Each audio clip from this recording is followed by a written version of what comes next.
Welcome back to the Leaving Eden podcast. My name is Gabrielle Hacohen. Oh, hello. I'm Sadie Carpenter.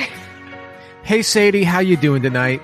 I am hanging in there. I am doing good. I am really excited about getting to this particular topic.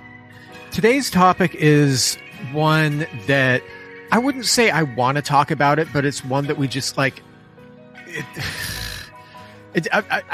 Maybe that's the wrong way of putting it. I'm saying it's important that we're talking about it, but I wish that we didn't have to, because I wish that it. Yeah. But there are aspects of this topic that are not incredibly relevant to our normal content, but there are aspects of it that are extremely relevant to what we talk about on this show. So, of course, you know by the title, you clicked on this episode, we're talking about Kanye West and also Kanye West's Donda Academy. So last week we talked about personality cults, and I mentioned Kanye in some of the aspects of that, just in that musicians are often people who have personality cults built around them. And now that we're getting into talking about personality cults as one of the aspects, one of the things that we can kind of cover on this show, this has been kind of in the news lately for reasons that I wish that he wasn't in the news lately. Right. And so, yeah, I guess this one seemed like one that we'd kind of been interested in because, you know, as soon as the Donda Academy thing kind of came out and the news came out that was happening, I don't know, I had kind of like is that a cult? That sounds like a cult kind of reaction to it.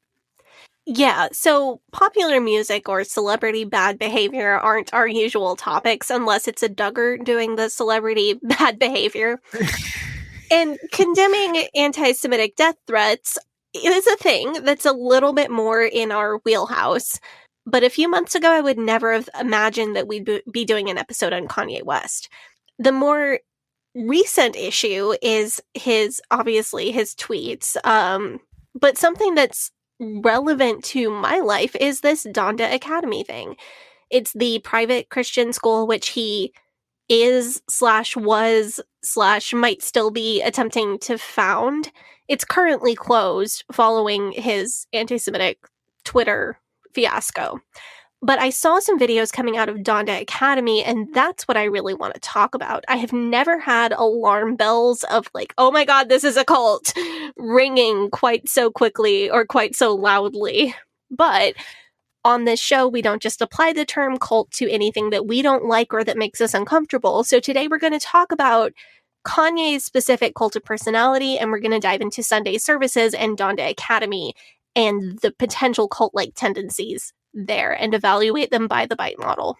Yeah. And Sadie, you were raised in a cult, and you were raised in a private Christian school that was definitely like a cult school with cult brainwashing. So we can take a look at this from an avenue of experience and knowledge about the subject.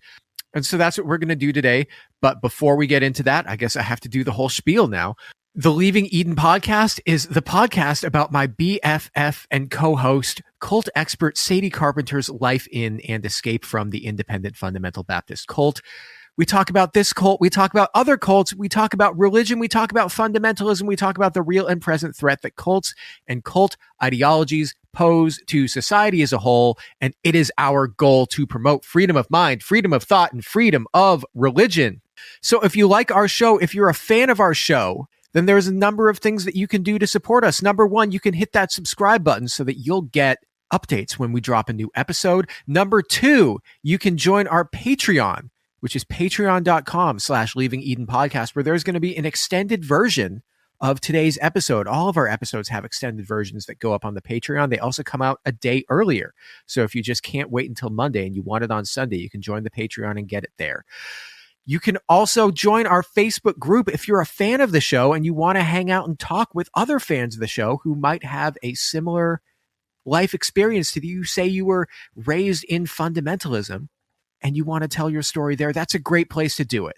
And there's a lot of really sympathetic and empathetic people in there that will also love to hear your story. You can also join our subreddit, which is reddit.com/r/Eden Exodus. Sadie, you have something you want to promote. I do. Do you want to tell us about that? Yes. So my husband's band, which is Red Hoof, is having a big end of their last show for 2022 on Saturday, December 10th. It's at the Big Lugrowski in Portland. And I would love to have listeners of our show come. I am going to be there no matter what I have to do to find a babysitter now that Gavi is moving away. But I will be there hanging out, having a good time. If you want to check out the band, they're at Red Hoof PDX on Instagram. And I'm gonna come see them on December 10th. Yeah, go do that, especially if you're a fan of hard rock, if you're a fan of metal, if you like Motorhead, if you like Black Sabbath. If that's your bag, then you'll probably be right at home at a Red Hoof show. They're real good. They're in that kind of vein of classic sounding metal. Yeah. So now I guess the last thing that I have to do is thank our Faith Promise missions, and I gave it all to your patrons before we get into the episode. So as I always say, our Faith Promise missions and I gave it all to your patrons are the people that really keep the lights on for this show, that really make it so that we can devote the time and effort that we need to devote to this show in order to make it happen. Two, I gave it all to your patrons. You guys are amazing. As always, it's Kathleen Moncrief and Melissa Mosley. Two people who I am forever indebted to for your support of the show. I truly do appreciate you guys. Thank you so much to Kathleen and Melissa. Fantastic people. Our Faith Promise missions to your patrons. Your names are Alex Todd, Allison MacArthur, Anisha Patel, Brittany, Brooke Tully, Carrie R., Chrissa, Crystal Patterson, Dear Ethan Hansen the Musical, Eleanor Donahue, Elizabeth DeWorth, Emery Fairlosser, Hannah Ross, Hope Norum, Jen Kaharski, Jessica Tambo, Jonna, Jonathan Miller, Kat Hedberg, Kay Turwee, Kristen Marie, Linda Morgan, Lindsay Goss, Lorena Watson, MC Crunchwrap, hashtag the boy who cried sauce, aka Justin Bowman, aka Big Sexy, aka a very funny comedian who you guys should all look up. A person of many names. A person of many names and a person of many humors. Vitreous humors? What? Nothing. It's an old-timey medicine joke. Michaela Upright, a.k.a. Morgan's actual BFF. Wow, Morgan's got a BFF now. Madeline Cusick, Marlena Stuve, Mary Williams, Mary Martin, a.k.a. the actor who played Peter Pan on Broadway, Megan Arendt, Mike Smith, Miranda Day, Rachel Bernadowitz, Rebecca Hoyt, Reverend Robert Stutz, Sarah Reese, Shane Horton, Stephanie Johnson, Susie, Tara McNamara, the Lady Rabbi, Tiffany Enderby, Walnutson, and as always, Wes the Cowboy. Thank you so much to all of our Faith Promise Missions tier patrons. We appreciate you so much. And to all of our patrons on Patreon. Yes, fantastic people. You guys really, really, really make it so that we can do this show. We would be nowhere without you. You guys are fantastic. Thank you so much. And one last thing before we get into the meat of the show, which is that we are, as you guys know, we have remastered versions of all of our earliest episodes coming out. This week, episode 4, which is an episode where we talk about what it's like dating in a cult, talk about purity culture, talk about all those things. That's coming out. And that's going to be out on Thursday. And you'll be able to tell because it has the special cover art designed by Rachel Zilka. If you need a graphic designer, head to rachelzilka.com. Zilka spelled Zylka, Rachel spelled Rachel. Go to that website, hire Rachel, fantastic designer. And I think we're ready to go. I think we're ready. Let's do it. Yeah, finally, after like 10 minutes of stuff. So last week, we talked about personality cults. So we're going to do like a timeline and a look into a personality cult that has been in the news lately for very unfortunate reasons. And that's the personality cult that's around Kanye West. We're going to talk about how it's risen, how it's very much sort of collapsed over the last few years and especially over the last few weeks and months. I'm extremely interested to hear about this. I don't know a lot about his career because I was in a cult for such a large part of it. So I am excited for you to tell me things I don't know. Yeah. So why don't we start at the beginning, I guess. Kanye West, born in Atlanta. His father was a photojournalist. His mother, an English professor. His parents divorced. And in 1980, his mother took a job as the head of the English department at Chicago State University. Wow, fantastic. And Kanye moved with his mother, Donda, to Chicago. He had, from a young age, he had interests in art, fashion, music. And in the 1990s, in the late 1990s, he started making beats for hip hop artists. He had kind of a signature style of using samples from soul records. So he'd like chop up an old soul record, like take a sample from an old soul record, speed it up, slow it down, and use that to make like a hip hop beat. And he'd produced beats for everyone from like Raekwon, Ludacris, Alicia Keys, Janet Jackson, very, famous, successful artists, but he was most heavily associated with Jay-Z, and he produced Jay-Z's album, The Blueprint, and that was a massively successful album, huge critical acclaim, huge fan acclaim. Everybody loved that album.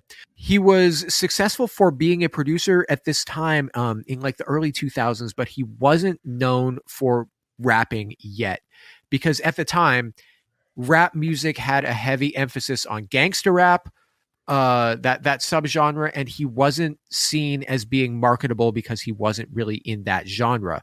But he was able to kind of break through with a refreshing style or refreshing sound that was kind of a blend of like conscious, intellectual hip hop and bling era hip hop, kind of like combining those two. And he had the soul beat style that he was known for with his production. And he talked a lot in his music about discrimination, racism, issues going on in the Black community in Chicago, around the world. And he had this, I want to say, almost like puppy dog kind of energy. His music was thoughtful, but it was also like fun. And through this style, he quickly became one of the more successful rap artists of the 2000s. Of course, I was still in a cult, so I missed this. But you were near Chicago and you didn't know about any of this. Yeah. So I was at this point I was living in Southern Illinois and then later going to college in the Chicago area, but nope, no idea. So as I was leaving the IFB, so thinking like 2013, 2014, I knew Kanye's name as like, this is someone who is famous. This is a guy who is a rapper. He is that guy who married Kim Kardashian. So I was in that phase of life.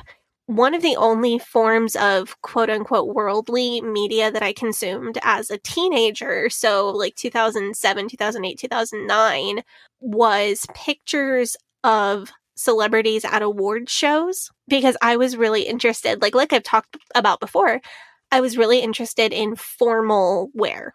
And that was something that I dreamed of being able to wear because I was going to this Christian school. I would never be able to go to a prom. And that was something that I was really interested in. So I would look at pictures of celebrities at award shows because that was the only way I knew how to connect with the fashion world that I was largely prohibited from engaging with at all. So I knew, and then I was in, talking later, 2012, 2013, 2014, I was in that phase of my life, like every young fundy girl, where I was planning my wedding, even though I did not have a fiance at that point. I was planning a wedding, like every fundy person, the AFAB person. So I was looking at pictures from Kim and Kanye's wedding. But other than that, I really only vaguely knew who he was at all. It's so wild to me that we're the same age. Like you were born 2-3 months before I was. Yeah. We're both born in 93, but that you've only ever known about Kanye like post Kardashian. Like you didn't know about Kanye pre Kardashian. Yeah, I knew he existed, but that was about it, actually, until he started doing Sunday service, which is like 5 full years later. But we're going to get to that. I don't want to jump ahead. For me, Kanye West was one of the first hip-hop artists that I started listening to when I started listening to hip-hop music. Before I was like 12 or 13, I wasn't really allowed to listen to hip hop because my parents thought that it was all about drugs and violence and like gangs and objectification of women, which I see now, looking back, that's kind of racist. But that wasn't an uncommon attitude that a lot of parents had, or at least parents of white kids had at the time. But one of the things that really got me into his music when I first started listening to his music, because, you know, when you first start listening to hip hop, and you haven't listened to a lot of it before, it can sound it can be a little bit jarring to get into and a little bit difficult to get into. Well, similar to getting into like black metal. Oh, for sure. Exact same thing. Or like when I had you have to train your ear to listen for the chords. And especially if you're somebody who grew up with classical music, like we both did. Like we both grew up engaging with these like very formal, older styles of music. The same chords and musical planning and musical logic are present in these other forms of music, but you kind of have to train your ear to be able to hear it. Yeah, and it's not dissimilar from when, like, a couple of years ago, I had you listen to Graceland by Paul Simon. You know, you just weren't used to listening to that South Africa township music, and that is definitely something that takes some getting used to. But the thing that really drew me into his music that made it really easy for me to listen to is, you know, because when I was growing up, my parents, they would listen to classic rock. They'd also listen to like 1970s soul music. So Kanye was making a lot of his beats from old soul records. Like he would he would take like a little like 4-second sample of a soul record and speed it up or slow it down. And so that sound, that aesthetic was familiar to me. And that was one of the things that really drew me in, made it really enjoyable for me to listen to. And so I was a big fan of his music. I think every bar bat mitzvah I went to in like 2005, 2006 had either like Touch the Sky or Slow Jams or Gold Digger on the playlist. You know, I was a fan of his music. Gold Digger is such a good song. It is one of those songs that makes you wish that the artist had not turned out to be the person that he is, for sure. Dude. Yeah, like all his early music is really good. It's infuriating that he hates Jews because his music is amazing. In 2007, though, Kanye's mother, Donda, died as the result of complications during a cosmetic surgery. Very sad. This was very hard on Kanye. He's famously very close to his mother and often cited her as a major inspiration in his life and her as one of the people who pushed him the hardest in pursuing his dream of being a musician. Yep, I can relate. That is legitimately a tough thing to go through. Yeah, losing a parent, that's, man, feel for the guy. The same year, he came out with his third album, which was called Graduation. It was a big hit. Everyone loved it. He was one of the biggest stars in music at that point. And I was still totally in the dark about who he was. So you'd never heard like Stronger or like Good Life or like Flashing Lights? So I looked it up, and Graduation came out in 2007. And at that point in my life, I only ever heard popular music. Like if I was in the grocery store with my parents and there was music playing in the grocery store, that would be the only time. Like if we went into a gas station to get gas and there was music playing, that was the only access that I had to any popular music at all. So I didn't really know anything about Kanye until he was getting married to Kim. And that makes sense. And that wasn't until like 13, 14, whatever. 2014. So you didn't hear about the whole Taylor Swift VMA Awards debacle. I was definitely reading. I definitely knew that happened because the only celebrity news I was engaging with at all. Because growing up in the cult, so-and-so celebrity cheated on their partner with this other celebrity. Like all the Brad and Angelina news that was super hot at the time. That I couldn't read that because that's an article about immorality. And I couldn't read articles about so-and-so celebrity went to so-and-so nightclub because that's about drinking. So the only thing I was engaging with was award show fashion. So I read about what happened at the VMAs because I was reading about award show fashion, and that was a related topic. But all I knew was Taylor Swift is like this teenage girl who does country music, and Kanye is like this dude who is a rapper. That was it. I had zero context on who these people were culturally or what size of following they had or like what the VMAs were. I didn't really know what a music video was. I hadn't picked up, I don't think I'd ever seen a music video at that point in my life. I hadn't picked up on what celebrity culture was. And I didn't have any social media other than Facebook, which, as you know, was a different place like 10 or 11 years ago. Oh, yeah. I mean, but that's just so wild to me that like you heard about it, but you didn't really. I mean, I guess at least you heard about it because I was at the time I was a Kanye West fan and I was a Taylor Swift fan. So for those who don't know about this situation, about this event, because for the fellow culties who are listening. Yeah, for the people who didn't even read award show fashion magazines. So at the 2009 MTV Video Music Awards, which is basically like the Grammys for the best music video, Taylor Swift, her music video for her song "You Belong with Me" was up for the award for best female video against Beyonce's video for "Single Ladies." Both of these were really popular music videos at the time. Both really good music videos. The context for this is that usually at these award shows, at least at the VMAs, the video that wins best video won't win the subcategory for male video or female video. And Beyonce was expected to win best video for "Single Ladies."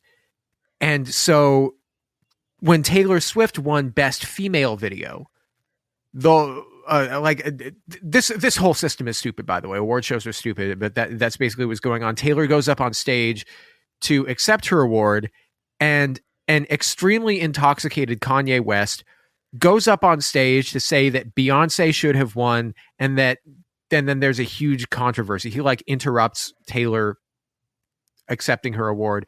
Everybody's talking about it.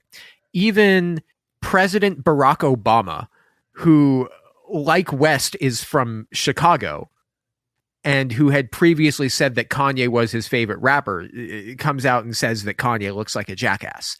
Yikes. Yeah, like Obama is coming out and talking about this like dumb celebrity gossip thing. This is like, I mean, you guys think that like the "Don't Worry Darling" press tour is a chaotic cluster. This is like that times 1,000, man. This is like, oh man. No, like obviously this is really bad PR. Even though like Kanye goes on talk shows the next day to try to apologize and go on like an apology tour a bit, but becomes a bit of like persona non grata. A lot of people are really turned off to him. Simultaneously to this, a lot of stuff is going on poorly in his personal life. He has relationships that are falling apart. He's still dealing with the personal tragedy of losing his mother. In 2010, he comes out with an album called My Beautiful Dark Twisted Fantasy, which contained themes of success causing serious damage to a person's psyche and problems in your personal life. And there's some songs where he displays apologetic or remorseful sentiments on them about how much of a jerk he's been. And this is kind of the start of a cycle that I kind of want to talk about, is that Kanye will do something terrible. People will get very angry about him. He will then apologize and say that it was XYZ thing that caused him to do it. And then he'll drop an album, and then the narrative is, I make amazing music and I'm a creative genius, but I'm also wired differently. So if you want my music, you're going to have to put up with all of the nonsense that I do. And that's just who I am. This is starting to sound familiar. So like, there's so many examples of this. Another example, like everything he did in the entire year of 2016, from the disparaging lyrics about Taylor Swift on his album that came out that year, to his tweeting that he was $53 million in debt and asking Mark Zuckerberg to bail him out, to his increasingly bizarre onstage rants, including one in like late November of 2016, in which he said that he didn't vote, but that if he had voted, he would have voted for Trump, which Yikes. was, yeah, in November of 2016, that's not a great thing to be saying. This was also around the time that his wife, Kim Kardashian, was held up at a robbery, held up at gunpoint. Very horrible thing. Genuinely terrifying. Yeah. And regardless of what you think about her, I genuinely feel bad for her. Yeah, that's a traumatizing event to happen to anybody. So around this time, Kanye comes out as having bipolar disorder, then saying, oh, that basically explains all of my erratic behavior up to this point. I'm going to try to get help about it. And people are like, oh, okay, well, that's really brave of you to come out and say that. And then in 2018, in the run-up of him releasing his album, which is titled Yay, he started saying all sorts of wild things, like saying slavery was a choice, just all sorts of just truly nutty things about racism, about policing, just truly wild stuff. And then on the album, he has some songs in which he's penitent about the damage that his words have done. And the cover references his bipolar disorder. And he talks about mental health and having bipolar disorder on the album. And then he goes on talk shows and talks about how his manic states make him feel super paranoid. But over basically the past many years, a lot of the people who were close to him throughout his career, like Jay-Z, Beyonce, Kid Cudi, have all kind of distanced themselves from him. And now in 2022, earlier this year, his wife, ex-wife at this point, and the mother of his children, Kim Kardashian, filed for divorce. People who are close to him are just not really associating with him anymore because he is too much of a handful. As you were talking, I kept thinking about these fundamentalist pastors who, whatever it is they did, they had an affair with somebody in their church, or they committed a crime, or they did financial mismanagement, they follow this exact same pattern. So for Kanye, the pattern is like, do something wild and then apologize and say, oh, it's because I have bipolar disorder. It's because I've been through personal tragedy. It's because this, because that. And then drop something new and then want a fresh start and expect people to just continue giving him grace. And with fundamentalist pastors, they do whatever quote unquote sinful behavior, or sometimes actually extremely harmful and bad behavior. And then they apologize and say the devil made them do it. And then they come out with something new, like a new devotional or a new sermon or whatever it is, a new CD, if it's a Christian music artist. And then the expected outcome is that people will just continue to give them grace.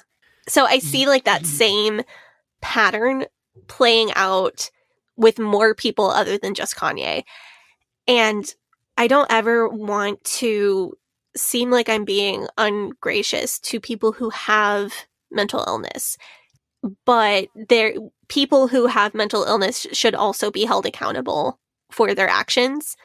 And he has a long history of not holding himself accountable and not truly getting the help that he needs.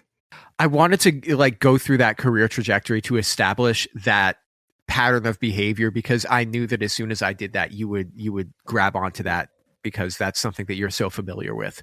It feels very similar.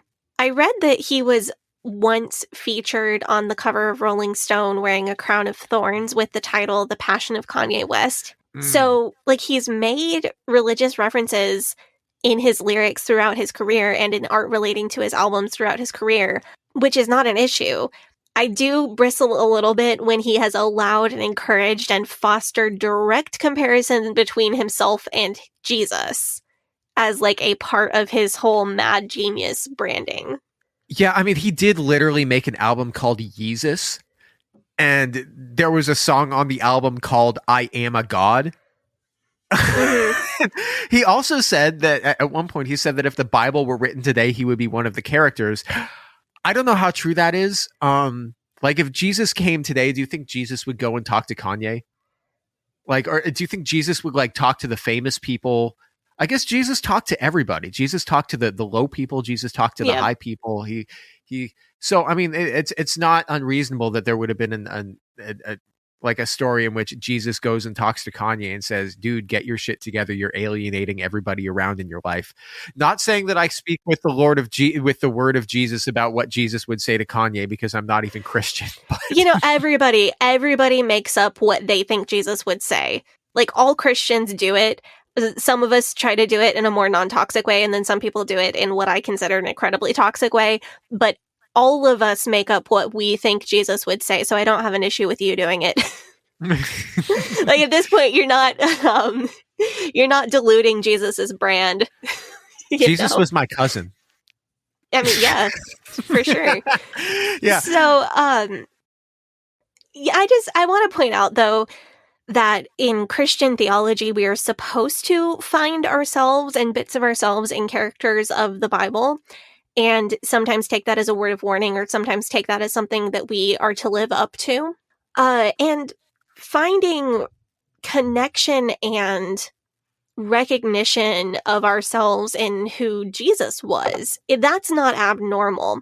What is very abnormal and problematic in Christian theology is to say, I am a god. Or allow oneself to be portrayed as Jesus. That is crossing a real big line. Back to his right-wing political turn and everything that came with that. This is around the time that I was much more aware of pop culture. I had not listened to a lot of Kanye's music, but I was at least more aware of who he was. So as insulated as I was when I was in the cult and still in the process of leaving the cult, the only thing that really filtered through was his worst behavior, like the VMAs incident. Yeah, and see, the right-wing political turn, when he started, endorsing Trump, endorsing all sorts of just going really right-wing with his politics, it was such a departure, because I remember seeing him on the Hurricane Katrina telethon, and this was like right after I started listening to his music in like 2005. Hurricane Katrina hit, and in 2005, he was on the telethon to try to raise money for the victims of Hurricane Katrina. And he was on there standing next to Mike Myers. And he was clearly just really upset about all of the destruction. Like, if you go back and watch the video, he's just like going out of his mind, looking at like these videos that they're showing. He's just like, so he's feeling for all these people. And he looks dead in the camera and he says, George Bush doesn't care about black people, to a live TV audience. Personally, I thought he was incredibly brave for saying that, especially considering how bad George Bush's response to Hurricane Katrina was. And I thought, man, like, he's really speaking the truth here. He's saying it out loud. Yeah, Jonathan told me about that, like what he said about George Bush. That was the one thing that Jonathan had to add to this episode. So I want to talk a little bit more about his cycle of like messing up, apologizing, dropping a new album, and expecting continued grace. I was reading an excerpt from the book Wake Up, Mr. West.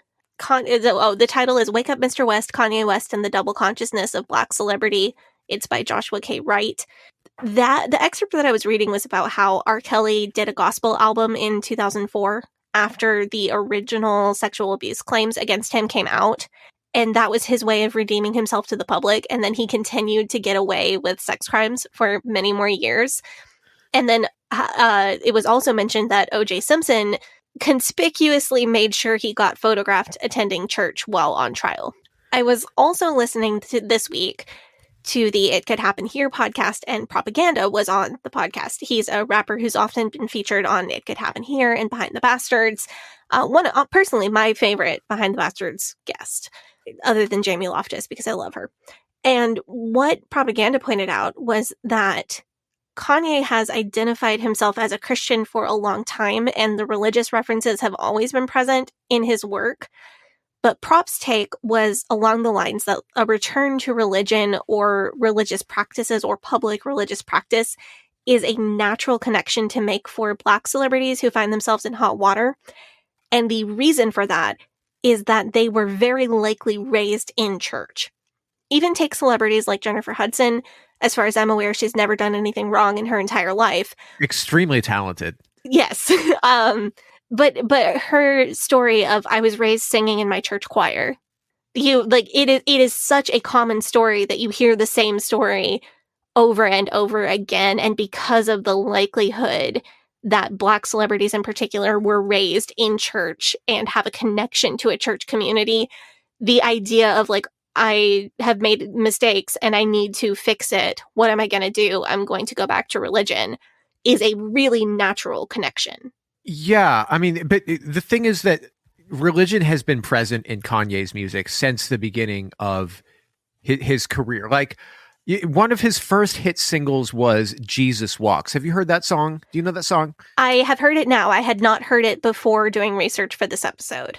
It's a great song. It's written from the perspective of a rapper / drug dealer who is contemplating his relationship with God. And the lyrics of the song are about how Jesus is the only hope for people who are victims of poverty, victims of violence, but that if he made a song about Jesus, that wouldn't get radio play because all the radio wants to hear is music that glorifies the drugs and glorifies the violence. And it's a great song. Highly, like, I enjoy listening to that song, like, even now still, and I'm not even Christian. It's a great song. So after listening to that song, doing research for this, I have a couple thoughts. Number one, the music video is beautiful. Number two, the message of Jesus walks with the downtrodden is scriptural, and it's a perfectly good message. Like, when you feel alone, Jesus is with you. You can believe it or not believe it, but that's a pretty non-toxic message. Also, my third thought, that song is better than anything on the actual Jesus is King album, which I'm sure we'll get to down the road here. Yeah, no argument here. There's a few lines from the song, though, that I thought at least are worth looking at, particularly ones where because he says, the line is, "I ain't here to argue about his facial features or here to convert atheists into believers. I'm just trying to say the way school need teachers, the way Kathy Lee needed Regis is the way I need Jesus." I mean, he's like, and you look at that, he's done pretty much a complete 180 on everything in his life. Now that he's gone into the whole Black Hebrew Israelite thing, he is trying to argue about Jesus's facial features. Right. And now that he's doing the Sunday service with his own church, he is trying to convert atheists into believers. And Satanists, but we'll get to that. Yeah, Satanists. So I want to stop and note here. We are probably going to do a whole episode about BHI, Black Hebrew Israelites, eventually. I don't want to get too deep into it in this episode because I don't want to pin it on Kanye. The things that he is saying are incorrect, but it did not originate with him. He is just repeating things that a lot of other influential people have said. The basic belief, if you don't know, is that Black African people are the quote-unquote real Jews about whom the Bible was written, and that people who claim Jewish ancestry are fake, which is an anti-Semitic conspiracy theory as old as time. It's been around the block about 1 million times. This isn't the place to fully get into that because Kanye is causing harm by repeating this conspiracy theory, but he did not come up with it, and I don't want to pin something on him that he didn't do. Does that make sense? Oh, that makes perfect sense. So I'm glad that we established just how big of a star Kanye was at the time, and his pattern of, I did something that people hate, I'm going to attempt to redeem myself, and then I'm going to expect people to just allow me to repeat this cycle over and over again, because that runs into a lot of what I want to talk about when it comes to Sunday services.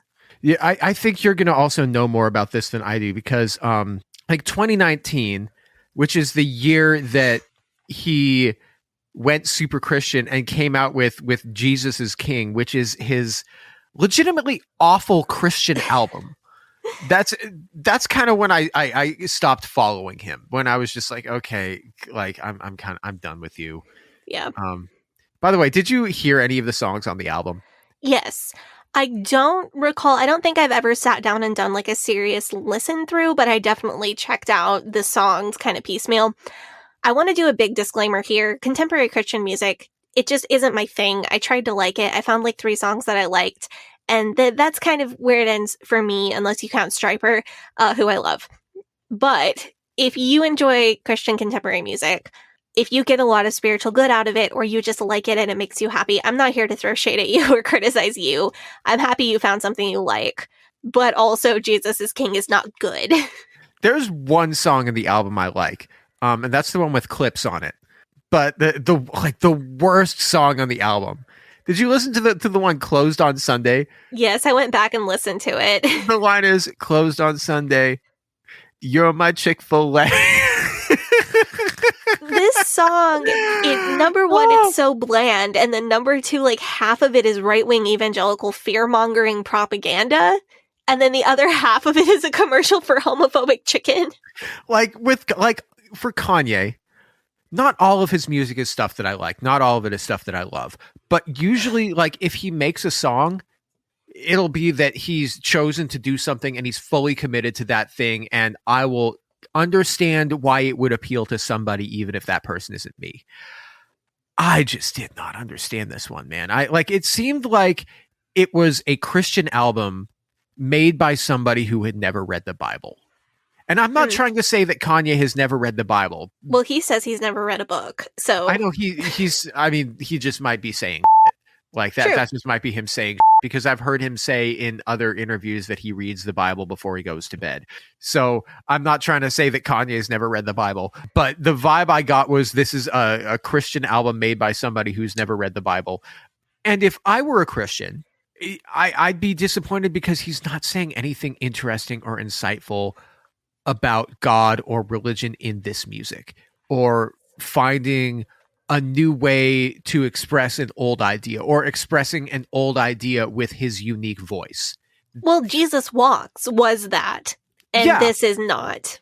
Yeah, I was like, when he said, I'm coming out with a Christian album, I'm like, oh, is it going to be like a bunch of Jesus Walks? Because that's probably going to be really good. But this was just extremely surface level. So I was reading a Rolling Stone article that's an interview of Jason White, who was at the time of publication in 2019 and maybe still is the director of Kanye's Sunday Service Choir. Was not able to track down, weirdly, whether he's still directing that choir. I think he is. So Jason White felt that it was the level of fame that Kanye had attained at that point in 2019 that allowed him to realize his creative vision for Sunday services. So calling back to what we were talking about earlier, this Christian realm was a venue where Kanye wasn't made to feel like he was asking for too much. He didn't feel like he was being told that his vision was too big. What I got from that is maybe Kanye finally found a venue, a genre where he couldn't go too big. There's a story where Kanye pulled out of Coachella because Coachella wouldn't build a dome for him, and he got mad and pulled out of the festival. When I think about him financing Sunday services himself and putting himself and over 100 musicians up on the side of a mountain, it maybe feels like the secular music world was telling him that what he wanted was too much. And when he flipped over to the Christian music world, they welcomed his too muchness. The other thing that White said, though, which was interesting, isn't that interesting? I have a thought about that. Okay, go ahead. It made me think. Do you ever watch Metalocalypse? Yes. It made me think he's like a reverse Metalocalypse. All of the over the top hype that Death Clock would do in Metalocalypse is the same stuff that Kanye is doing. Only Kanye's doing it for Jesus and not for Satan. Well, and people who are really big Jesus stans, historically, they tend to like things that are a bit over the top. I went to a pastor school at First Baptist Church of Hammond where they placed a giant, 50 or 100-foot cross in the middle of the room. They tend to like big gestures. So if somebody came along who had a lot of fame, a lot of personality, and a penchant for really big gestures, and were like, hey, I want to make these really big gestures about your dude Jesus now, I can see how that would appeal. And the organizers of Coachella are used to dealing with artists who make big demands, and they are in a financial position and a power position to be like, no, we're not doing that. But this Christian music realm, they don't have the upper hand. Kanye has the upper hand in this situation. And also, if somebody says, I want to do this huge thing for Jesus, and they say, nah, that's too much, Jesus doesn't need all that, that's a bad look. Huh. So, like, the Christian theology, as well as his fame, may have contributed to a situation where he felt like his creative genius was properly respected for the first time in his life because nobody wanted to tell him no. That's complete speculation, but that's what I see. Man, that is such an insight. Wow. Okay. That makes so much sense, though. I think it does. So the other thing that White said that I found interesting was that Kanye's lyrics, both on Jesus is King and in the songs that they rewrote and remixed for Sunday services, were, quote, scripturally sound. I think it's interesting that White said that being scripturally correct was something that was very important to Kanye and himself. I will say, listening back to songs to do this episode from Jesus is King, I didn't listen to the whole album, but from what I did listen to, I didn't hear anything that stood out as a major error. Like, sure, in an evangelical Christian interpretation, I can't say his lyrics are not, quote, spiritually sound or scripturally sound.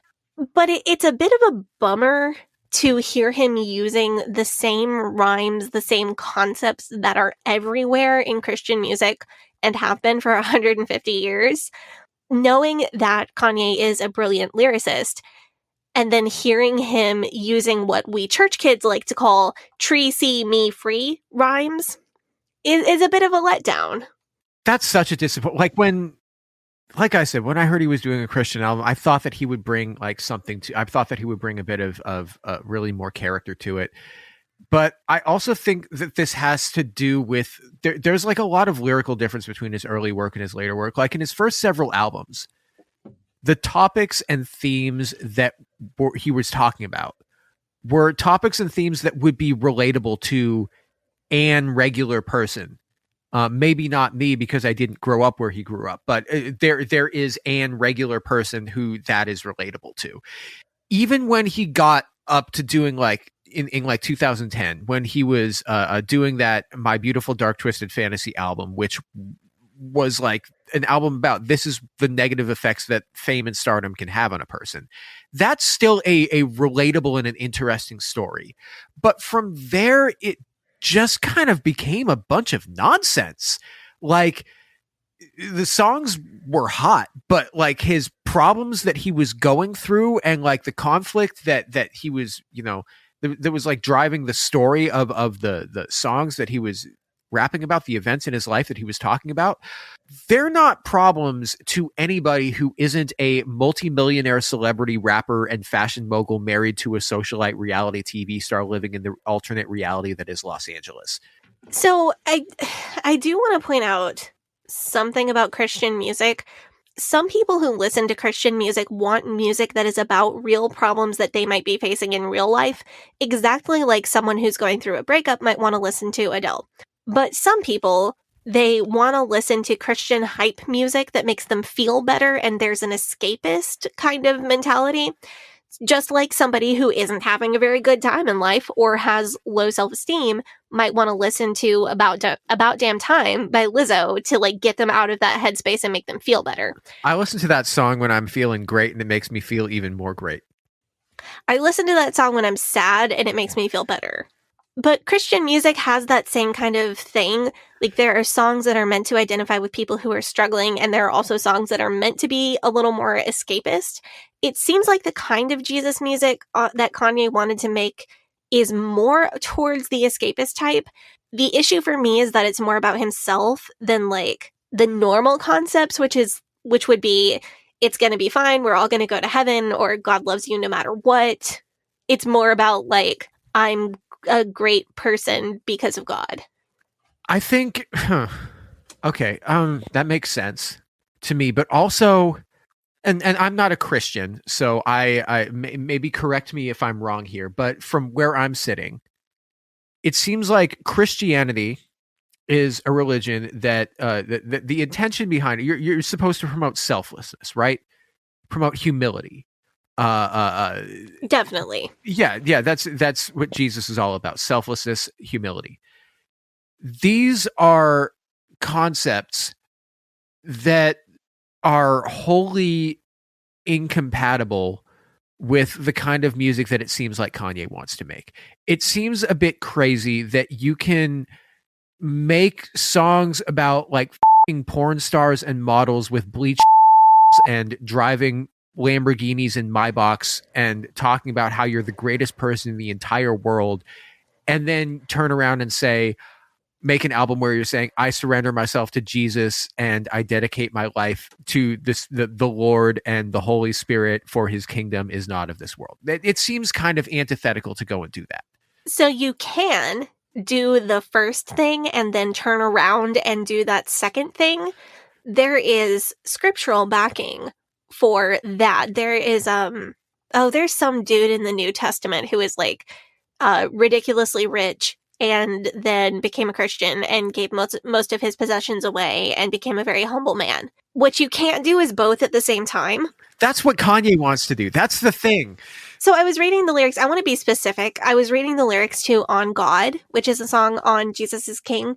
And the gist of that song is basically, God saved me from near-death experiences and made me the greatest rapper of all time.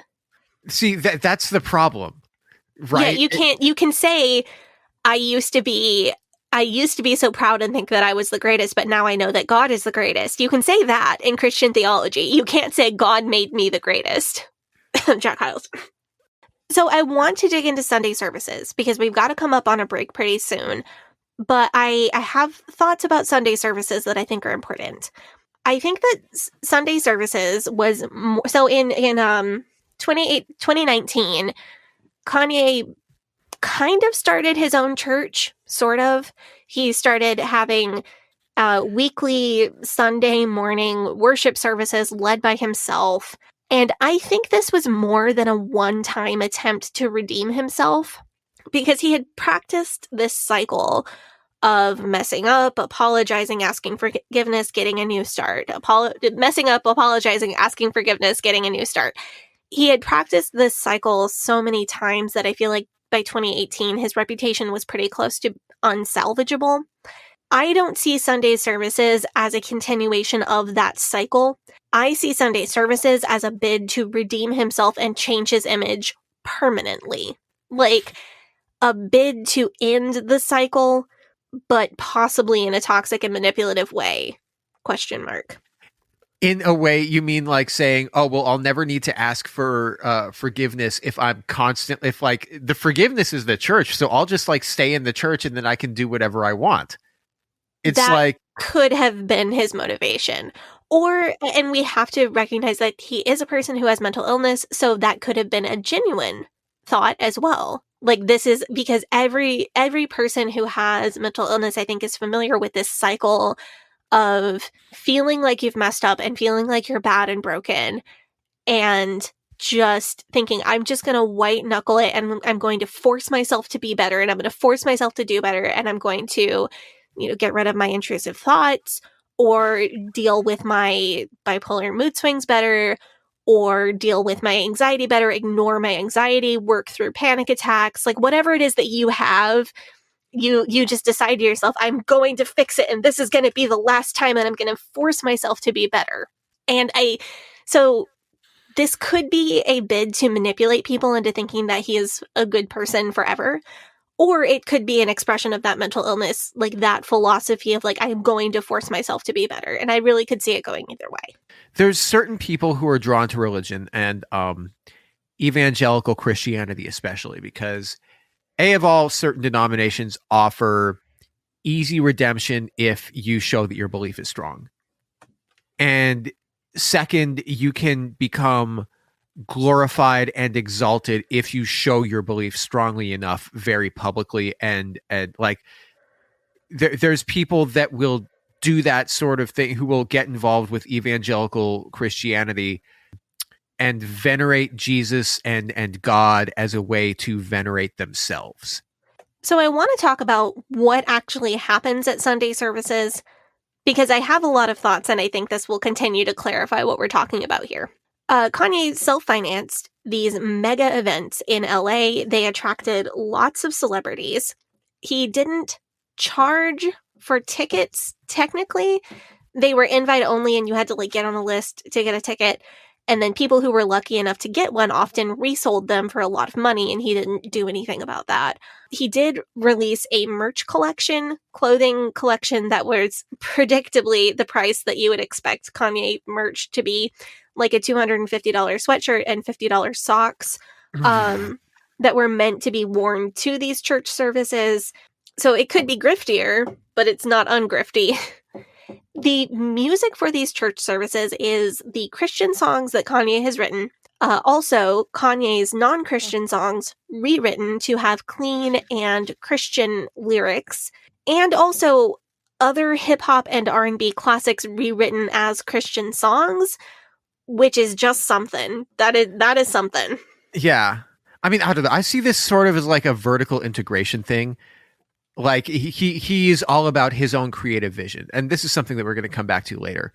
He's the kind of guy that he'll like want to combine his architecture design or whatever with his music, with his Yeezy fashion launch. So he'll like launch an album at the same time as he'll do like his fashion show at the same, and like a venue that he'll have designed the venue. And then he'll bring out his celebrity friends. It's a very Kanye thing to do. Right. And because he has talent, this would work if he were not both acting badly because of his mental illness and also acting badly because he holds incorrect and harmful views. So I get why he would rebrand his own past music as Christian songs, and honestly, I have no problem with that. What's super weird to me is redoing other people's songs as Christian songs. Like, he apparently rewrote So Anxious by Genuine into Soul's Anchored. What? Yeah. What? Do you know the song So Anxious by Genuine? Have you listened to that song? I went and listened to it when I was making my episode notes. This is a song, like, you know the song Pony by Genuine? For sure. This is a song that would go on the same playlist for the same purpose as when you would listen to Pony by like. Would you like me to read some of the Kanye lyrics for this? You know, I'm almost afraid of this. You know what I'm afraid of? I'm afraid of the. Do you remember when we were for those of you who haven't gotten that far in the show, Sadie, the cult leader from Sadie's cult, had this weird theology about how when you have sex with your partner in a Christian marriage, it's technically a three-way with Jesus. Yep. So I'm afraid. I know this sounds wild. I promise it's true. And it was also taught to me when I was massively underage. Very creepy. But yep. that's what like rewriting So Anxious by Genuine to be Christian. That's like the levels of, you remember when we were talking about them changing the words to Leonard Cohen's Hallelujah from Holy Dove to Holy Ghost? Yeah. Fortunately, this So Anxious rewrite is not that. I think that's fortunately. It's not a Jesus is my boyfriend song. Let me read you the lyrics. Go for it. So the Kanye-ified lyrics are on time, every time, always there, said you'll never leave us nor forsake us, so we stand on your word, brought us out of darkness into your light. By your power we're set free, where 2 or 3 are gathered, you're there in the midst. Thank you, Lord, so glad we know our soul's anchored. Every single day you're worthy, to you we give the glory, because our soul's anchored. When we think back where we started, we were brokenhearted, now our soul's anchored. That's so, I'm truly confused by that. It's so Anxious by Genuine is not a song that you put on when you want to think about Jesus.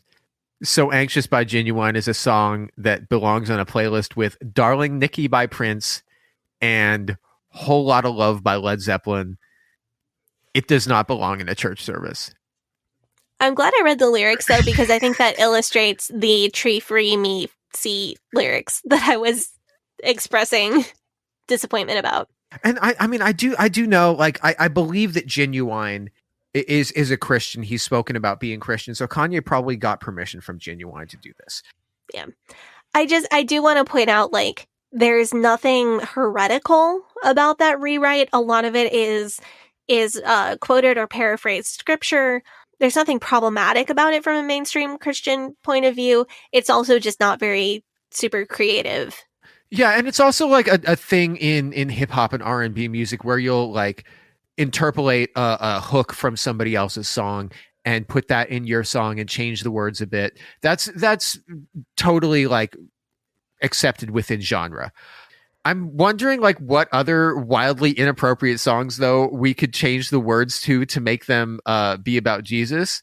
Like I was thinking you could do, if you did Miss New Booty by Bubba Sparks, but it would be like Mr. New Body because the body of Christ. So it would be like Right. holy, holy, holy, holy, praying everywhere. Holy, holy, holy, holy, praying everywhere. Holy, holy, holy, holy, praying everywhere. Praying everywhere. Praying every. Like you'd say holy more times than like a Revelations angel. Oh, I was surprised that you knew that. Props to you. I've seen the memes. Yeah, with a million eyes. Right. No, so it's not like quite so wildly inappropriate. The first thing that came to mind for me is there's definitely something with Thank You Next by Ariana Grande. Like, and for Pete, I'm so thankful. That could go to and to God, I'm so thankful. Or you could be talking about St. Peter if you're a Catholic, you know. Yeah, sure. Yeah, you could. Or, Closer by Nine Inch Nails. You know, but it would be, I want to touch you like the Lamb of God. No. Want you to heal me from the inside. No. My whole existence is flawed. And then you wouldn't even have to change the line. You get me closer to God. I'm gonna do Brain Bleach for that one. I think if you're willing to go really universalist, you could take My Milkshake Brings All the Boys to the Yard and something with the concept of like Jesus brings everybody to heaven. That could, there's something there. I'm not clever enough to come up with the lyrics. Instead of milkshake, it could be like a wine, because he's turning water into wine. Salvation brings all souls to God. There it is. My salvation brings all the souls to the God. And they're like, it's better than hell. Damn right, it's better than hell. I could teach you, and I won't have to charge because the word of God is free. Depending on who you are. Yeah. Okay, you know what song does belong? Both on the playlist with So Anxious and Pony and Darling Nikki and Whole Lotta Love by Led Zeppelin. And you could also use in a church service. Oh my, what song? Completely unchanged. Wouldn't have to change any of the lyrics to it. Please tell me. Do you want to take a guess? No. In the Garden of Eden, baby. Don't you know that I love you? Call back to the Simpsons episode. Yeah. That sounds like rock and or roll. It's 17 minutes long, so you'll have plenty of time to do what you need to do, man. That's a good altar call song, because you won't have to repeat it over and over again. Yeah, it's got like the drum solo in the middle. So these Sunday services, they featured these rewritten songs and also an amount of celebrity appearances that cannot be overstated. Often Justin Bieber would be there to speak to or pray for the crowd.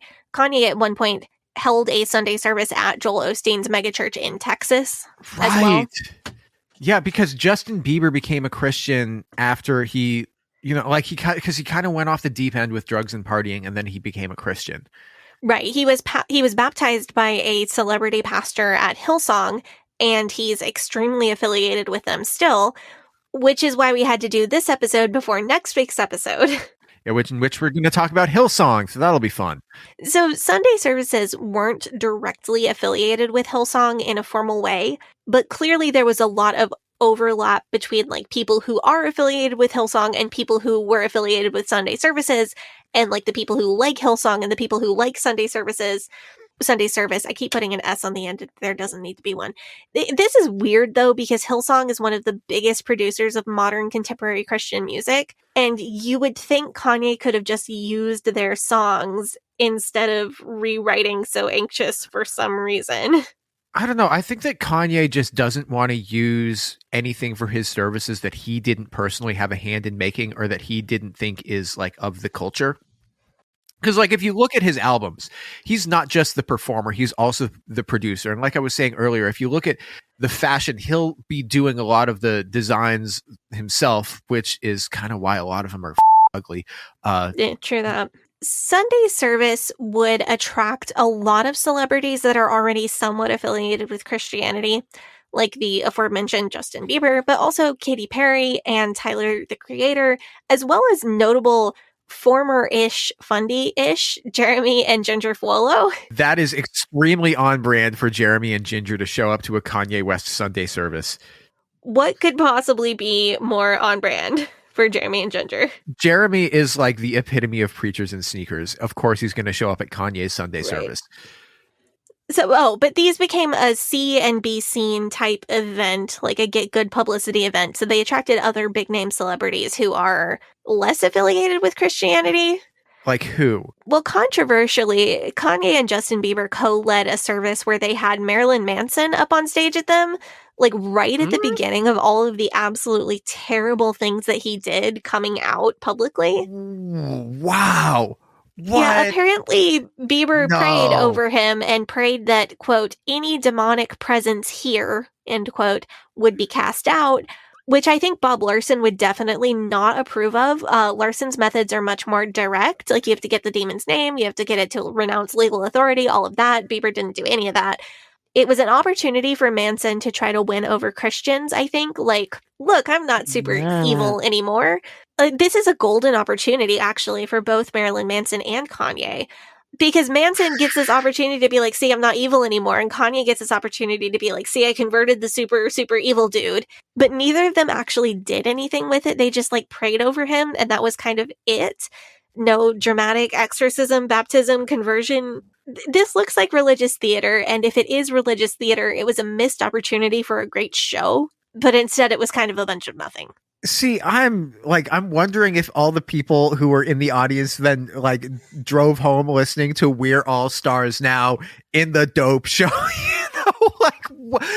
Like, man, that's so wild. Well, now that one's got to be rewritten. Now We're All Stars in the God Show. Marilyn Manson trying to appeal to Christians is just the most. I don't even like. This is the guy. This guy has a swastika tattoo. They're just trying to get like, are they just trying to get literally anybody who is famous to use their platform for Jesus? Because I can see why that would appeal to a lot of evangelicals. But if it's not somebody who you know is like truly sincere about wanting to be for Jesus, then I don't see how that's really helping anybody. Or like This one still confuses me. And of course, Kanye continued to release music featuring Manson as the news of him being a terrible person continued to come out. Do you think that like Christianity is like the anti-cancel culture in that anything that you do before you get saved doesn't count and they can't cancel you for it? I think that's what Kanye and Manson were trying to bank on, and there is definitely that theme in some parts of Christianity, but if that's the game that they were trying to play, I'm just saying I am well-versed in that game, and they did a terrible job of playing it, if that's what they were trying to do. So I feel like back in 2019, and even continuing still, there were a lot of people asking whether Sunday service is a cult. Now, the matching outfits are a little bit creepy, but I don't see any reason to think that it is a cult. However, Kanye is into some other ventures these days that have a lot of cult-like tendencies, especially his new private school, Donda Academy. So I think about now would be a good place to go take up the offering, and when we get back, it's time for a deep dive into Donda Academy. That sounds good. I'll tell you right now, my take on Sunday service is about the same as my take on Donda Academy, which I'll tell you guys about at the end of the episode after we talk about Donda Academy. So that's going to be fun. Excited to hear it when we get there. Cool. Hey, Sadie here. If this is your first time listening to the Leaving Eden podcast, make sure you go back and check out episode 57. It's a primer episode for new listeners. That episode tells my personal story and gives you all the terms and information that you'll need to know going forward. Also, check out our cult true crime series, The First Family of Fundamentalism, so that you can get the whole cult story. If you like our show, you can support us by joining our Patreon, where we have extended and uncensored episodes as well as other bonus content available. You can also join in the discussion in our Facebook group. That group is called Eden Exodus. Tell a friend, tell a family member, tell your worst enemy. The Leaving Eden podcast is a fully independent podcast, and we really appreciate your support. Now, back to the show.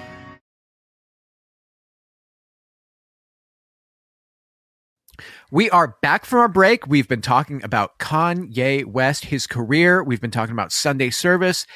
But earlier this year, 2022, Kanye started his own private Christian school named in honor of his late mother, Donda West. So it's called the Donda Academy. It's located in Southern California. Sadie has been collecting lots of information about the Donda Academy, and we're going to talk about whether or not we think it's a cult. Yes.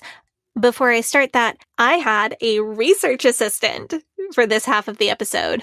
Sadie's leveling up, y'all. Leveling up. So I want to thank Alora Dodd for research assistance on this half. I said that what I really needed was a starting point, like a summary of several articles about Donda Academy. There was too much information and I couldn't compile it well enough. It was so scattered across the internet, like one tiny piece of the puzzle is here and one tiny piece is over there. I needed everything together. She totally delivered. So thank you, Alora, not only for compiling all of this for me, but also for allowing me to sound incredibly fancy when I say that I had a research assistant. Woo! Yes. So I read an article about Donda Academy quite a few months ago. Even before I started seeing videos of the choir or anything like that, just the headline really caught my attention. Kanye is opening a new Christian private school. Did you immediately think cult when you saw that? Yep. And this was before Kanye's recent anti-Semitic tweet issue, the most recent. So I don't know exactly what it was that set me off. It just really put up every red flag that there is. It could have just been the phrase Christian private school, because that phrase is triggering to me.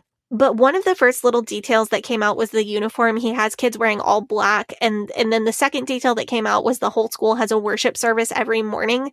And either one of those details could honestly be what started the cult alarm for me. Do you want to know what I thought when I first heard this? Yeah, what was your initial take on this? After listening to Kanye's Christian album called Jesus is King, I came to the conclusion that Kanye's Christian turn is yet another exercise in vanity.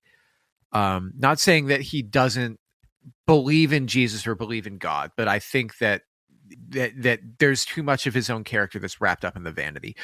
My impression of Kanye is that he's a sort of guy who believes in heroes and believes himself to be one. Like, he thinks that if you're a great scientist, that doesn't mean that you're like professor of biology at Oxford University or something. He thinks that being a great scientist means that you're Bruce Banner, aka Incredible Hulk in Marvel Comics, and you're working on the secret formula to make superhumans or something. You know what I'm saying? Mm-hmm. Like, he believes that if you're great at something, then you're a force of nature and you will ascend to mythic status. His mission behind the school is to create the next generation of so-called world beaters. As we know from previous episodes, and if you're interested in this, look at our episodes about the ACE Christian schools and ABECA Christian curriculums. If you call yourself a Christian school, you can kind of do whatever you want. You can kind of teach whatever curriculum you like, pretty much. And so while I do think that Kanye's Christian faith is definitely a motivating factor, and it may even be one of the primary factors, I also see it as kind of a means to an end. Like, Kanye is a guy who, to his credit, has always revered educators. And I think that he sees himself as an educator because he reveres people who are educators. And he reveres himself. Right. But the problem with that is that he doesn't read books or look into actual history put together by people who have devoted their lives and careers to documenting and retelling it. He can't tell the difference between a good and reliable retelling of history or a good scientific study and like a well-produced YouTube video. So what I'm coming up with seems to be pretty similar to what you're thinking. He clearly has genuine religious faith. When Kanye first started Sunday service, I 100% thought it was just a grift. But after finding out more about him and looking into religious references in his past music, I feel a lot less skeptical about that. But I think what you were saying about being a world beater is very relevant to Donda Academy. I think in his mind, because he is genuinely mentally ill, he sees himself as a conqueror. He made a huge music career. He got into fashion. He was married to one of the most famous women in the world. And that world beater mentality has gotten all mixed in his mind with his religious thoughts, which is not uncommon for people with mental illness. But now he thinks he can pass these, quote, secrets for success that he thinks he has onto other people. And I am not saying that Kanye is a cult leader, but I am saying that that is an element of many cult leaders that I have personally known and eaten cheeseburgers with. There's the title of my memoir right there. Cult leaders I've eaten cheeseburgers with? Cult leaders I have eaten cheeseburgers with. Eaten cheeseburger soup with? No, not that I can think of, but Jack Scott did really like my mom's meatloaf. I'm sure that she has an excellent meatloaf. My mom is a Southern lady. What do you think? I expect nothing less. Truly. But he did, like, you're right, though. He did call one of his albums The Life of Pablo because he sees himself as analogous to Pablo Picasso. I thought that Pablo was supposed to be the Apostle Paul. So I looked it up. Apparently, he was inspired by Picasso, Escobar, and the Apostle Paul. Okay, so we were both right. We're both right. Yay! Yeah, but my take is that the I am the greatest mentality has gotten all mixed in with religion in his mind. And of course, he's been heavily influenced by Christian nationalism, especially in the past 6 or so years. We had fun joking about the Closed on Sunday song earlier just for how cruddy it is. But the lyrics to that song reference Christian nationalist talking points like, quote, "When you got daughters, always keep them safe. Watch out for vipers. Don't let them indoctrinate." Fear-mongering over how you're raising your children and, quote, family values is, of course, a constant thing in Christian nationalism, right up to the point that their entire organizations like Vision Forum built around that. With these influences that we've been exploring in his life, it makes total sense that he wants to open this Christian school. I want to read a quote from Celtics player Jaylen Brown, as quoted in Rolling Stone. He said that he visited Donda Academy and 3 kids offered him their autographs. Whoa! What? Yeah, this is his quote. Jaylen Brown, he's an NBA player. Right. He's like a and these famous kids, basketball player. These kids that go to Donda Academy, like they were walking up to this very famous basketball player and saying, "You're going to want my autograph?" Here's his quote. "They said they will be famous. I believe them." So that is direct evidence that Kanye is instilling this idea of, I am going to be a world shaker. I am going to be a world changer into these children. And as someone who had that done to me just with a lot more religion, I hate it for these kids. That really triggers and upsets me. Remember that because later I'm going to come back to that. Okay. Just like, this is the same concept that we were taught as fundamentalist children, like you are here to change the world for Christ, and the pressure that puts on all types of children. That is too much pressure for a neurodivergent child or a child with learning disabilities who doesn't do well in school for a multitude of reasons. That is too much pressure for an average child who has interests and hobbies and isn't a prodigy. That is too much pressure for your children who are prodigies in some area or really book smart, really good at school. It is too much pressure for every kind of child that exists. And it is traumatic in different ways for every different type of child that is. I agree with that, and I can say that from a personal experience. Yes, that is extremely harmful, and you shouldn't do that. Yeah, and like, you know people in life who had this kind of pressure put on them. No people. I am people. Right. But okay, but think about like people like you and me were exceptionally bright children, and that pressure on exceptionally bright children leads to burnout. Yeah. And I don't even know if I would call myself exceptionally bright. I think you're exceptionally bright. I think you probably were as a child. I was good at making connections between things, but I was an extremely early reader and had off the charts reading comprehension in particular. And I wasn't extremely exceptional at STEM stuff, but my reading comprehension was so good that it propelled me, especially because I was in the ACE curriculum. See, I think that I was 7 or 8 and my parents saw something that they wanted to see. That's my take on it.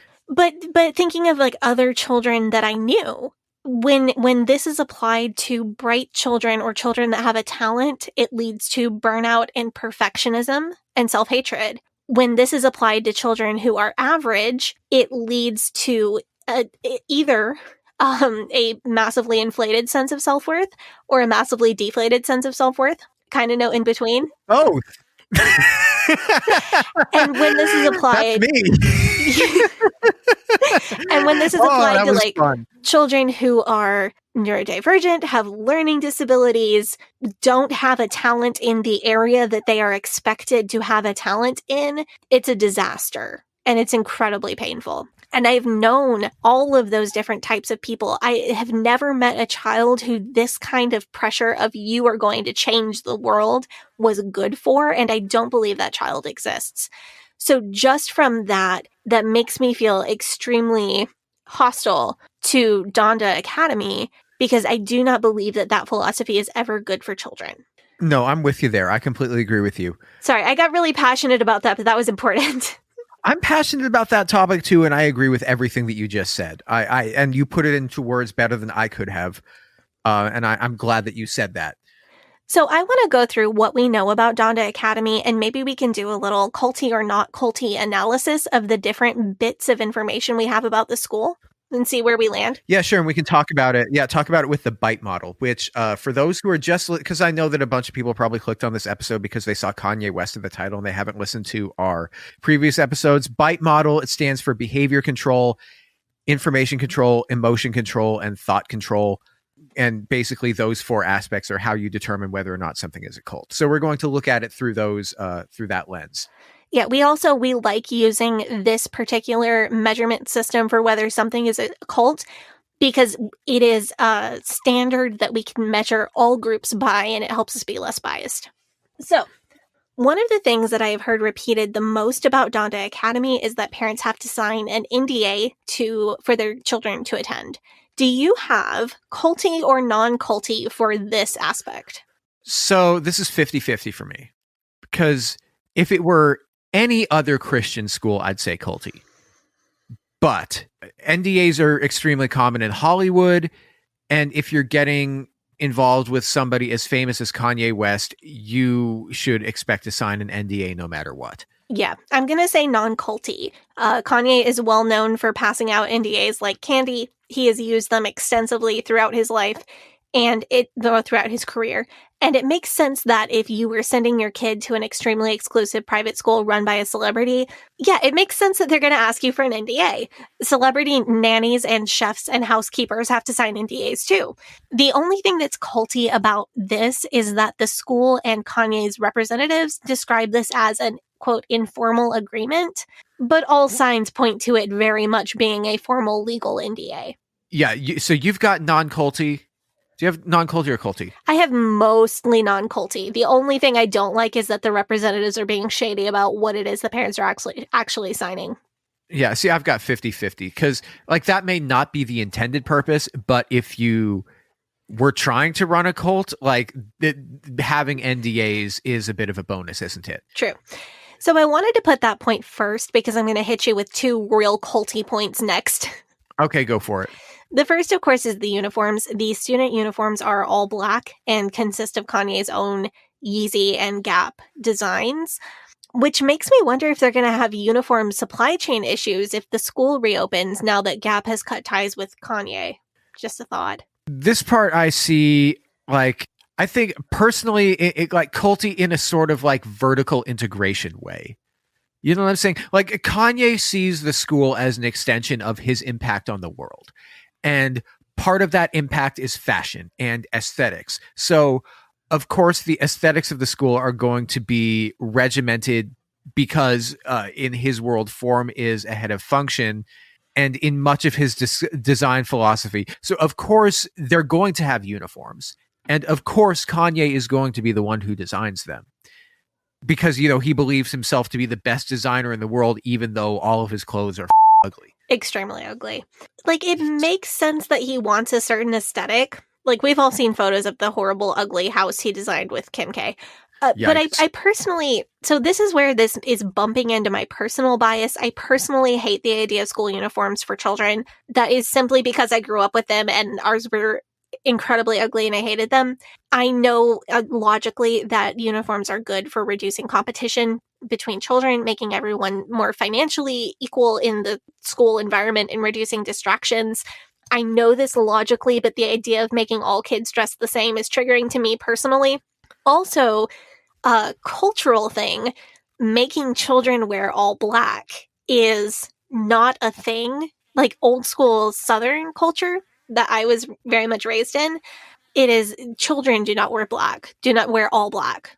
No, I do think that uniforms are fine as long as there's more than just like two options. Like if it's like this is the uniform for boys, this is the uniform for girls, then that can cause a lot of problems, especially with regards to kids who like have issues with their conforming to one gender or another, and also just like some clothes just don't look good on people. So if you have like a uniform where there's the option where you can have a sweater or a shirt or a jacket or skirts or pants or whatever, just as long as you have multiple options among all of those things and isn't regimented one or the other, then that for me it's fine. Yeah. My school growing up had kind of that option. So girls had to wear navy or black skirt, baby blue, white, pink, or pale yellow shirt, and then navy gray or white sweater or a navy or black vest. So we did have options, but I don't look good in any of those colors. So having options is better, but then you lose some of the benefits of the uniform to begin with. Yeah, man, no jewel tones. I know, and I rock jewel tones. Yeah. So I don't know. I think this is more than anything else. This is just about trying to maintain a specific aesthetic. And right now, Kanye is just really into industrial minimalism and like brutalism. But I think it's absurd to push design philosophies on a 10-year-old who at any other school, they would be wearing a t-shirt with a monster truck or a t-shirt with like Queen Elsa from Frozen on it. Mm-hmm. Yeah, and I do, but just personally not like anything that's Kanye's aesthetic. That's just the opposite of, I'm very like maximalist in my personal aesthetic, and I really like bright colors, jewel tones, and gold. I don't think that's coloring my perception too much, though, because my issue with these uniforms is stealing children's autonomy and individuality for an aesthetic. Yeah. And that is culty. Not that every institution, school, job, or what have you, that makes a person wear a uniform is a cult, but destroying people's autonomy is culty. And doing it to children, when I first heard about these uniforms, I thought it was just all black every day. And as much as I don't like the idea of children wearing black, I could see it. Like, oh, you can wear black leggings and a black t-shirt, or you can wear a black skirt and a black shirt and a black jacket. Like, that made sense to me, and that would still fit the aesthetic. But having all the children dressed exactly the same, I think it is sacrificing individuality for an aesthetic, and that's culty. Yeah, it's like they're wearing like oversized baggy t-shirts and like cargo pants is the look, and Yeezy sneakers. So the other super culty red flag, and the singular thing that made me say, oh shoot, we have to do an episode on this, is the fact that Donda Academy opens every school day with worship. I've seen a couple different videos of the choir. One of them is a video of the kids chanting "Good morning, Donda" over and over and over again, and it was so incredibly creepy. I'm gonna come back to this in a minute. I also saw this video. I'm gonna make a circle here because I have to like psych myself up to talk about this video because it is so creepy. Malik Youssef, who is a collaborator of Kanye's and helped Kanye found Donda Academy, said in a Business Insider article, quote, "I don't think Kanye needs to tell the world what he's doing so that he can be under more scrutiny. People choose to bring their kids to Donda Academy for a sense of privacy. a sense of care, a sense of concern, a sense of love, an environment of health, an environment of wealth, an environment of learning, and putting God as a focus. So on one hand, I get what he's saying, because so far, all these things, they're definitely weird, but they're about the same level of weird as one of those, those like ultra crunchy alternative granola private schools in San Francisco or LA. Mm-hmm. Like the school that Kim K's kids go to is probably not much less weird. No, the school that do you watch New Girl? Have you watched New Girl? I've seen a little bit of it. There's a season at which Jess, Zooey Deschanel's character, is teaching at one of these like really crunchy granola schools, and that's kind of like, it doesn't seem like it's that different in like, all this stuff is weird, but it isn't like something that you couldn't see at one of those places. The other thing I was thinking about is that we live in an age when if something happens at a school that's a little bit out of the ordinary and somebody posts about it on social media, it could get picked up by like libs of TikTok. It could get blown up as a major news story by a news network. And then that person or school is now the target of a serious harassment campaign or like death threats or something like that to the teachers that work there. Yeah, so on the surface, this idea of like parents come here because they want privacy and they want a non-traditional education, on the surface it makes sense. The level of weirdness, like our students do parkour for PE because it's exercise with no competition and we don't want them to have a competitive mindset. Or like food science classes include roasting high-end coffee and nutritious meals prepared by Kanye's personal chef. Like, this is not out of line with other schools that other celebrities and ultra-rich people send their kids to. Some of the things that very rich people do to their children sound great. Some of the things that they do to their children, I think, are incredibly way too obsessed with perfection. And not conducive to having a childhood. But this is weird, but not culty. See, this stuff sounds interesting to me. Like it's like a cool opportunity for like the food science class. That sounds interesting. Yeah, absolutely. Parkour is PE. That sounds interesting. I'm sure a lot of kids would love that. Provided that they're also getting like a standard history, standard math, standard science, standard English education as well. Yeah, I agree with you. There are probably students that this whole learning regime would actually be very good for. Like you said, assuming that they're also learning the basics. The parents that are sending their children to Donda Academy aren't like, your parents sending you to private Christian school associated with your church and then hoping that you'll go into ministry. Or my parents who want me to be like a professional something or other, sending me to public school and then saying, well, you'll go to a private liberal arts school for college. That's not who's sending their kids there. These are parents whose breakfast is like green juice from Erewhon and an espresso enema. Yep.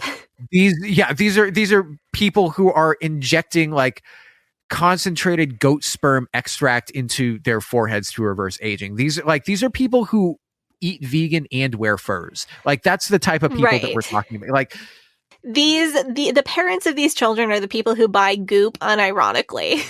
Yeah. Yeah, this is not a Christian school like I went to. This is a Christianized version of the crunchy schools that kind of parent want to send their kids to anyway. And for a lot of these parents, the perceived status of going to Kanye's school is likely a far bigger factor for them than the part that where it is technically a Christian school.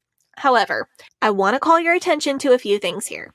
First, the quote from Yusuf, it references that part of what these parents want for their kids is privacy, and that Kanye shouldn't, quote, have to tell the world what he's doing so that he can be under more scrutiny. That isn't culty on its own. Like we said, private schools for the ultra-rich are weird and secretive. It's just what it is. But combined with everything else, it starts to seem more culty. You know what isn't on the Donda Academy website and also is not in the accreditation paperwork that is in process or is also not available literally anywhere else? What? Any information about what curriculum is being used or what, if anything, these children are actually being taught in core subjects. Okay, well, that's a problem. It is a problem. It's a problem for me on a lot of levels. Number one, educational neglect is a very personal topic for me.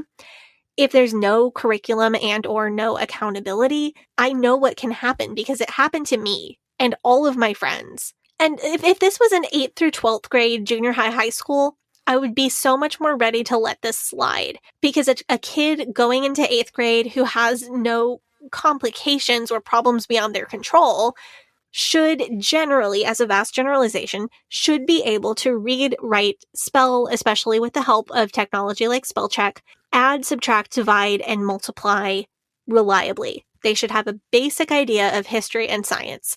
And hey, if like ultra rich parents want to send their kid to an esoteric high school where they're going to make celebrity connections and learn food science, if your kid can multiply, whatever, like do whatever you're going to do, ultra rich people. But there are children in this school. This school actually started as a K through 8, kindergarten through 8th grade school, and then added high school. There are children in this school who are so young that they may not have reading all the way down yet. They may not have their basic math skills like multiplication, and I do not trust this school to teach children their times tables.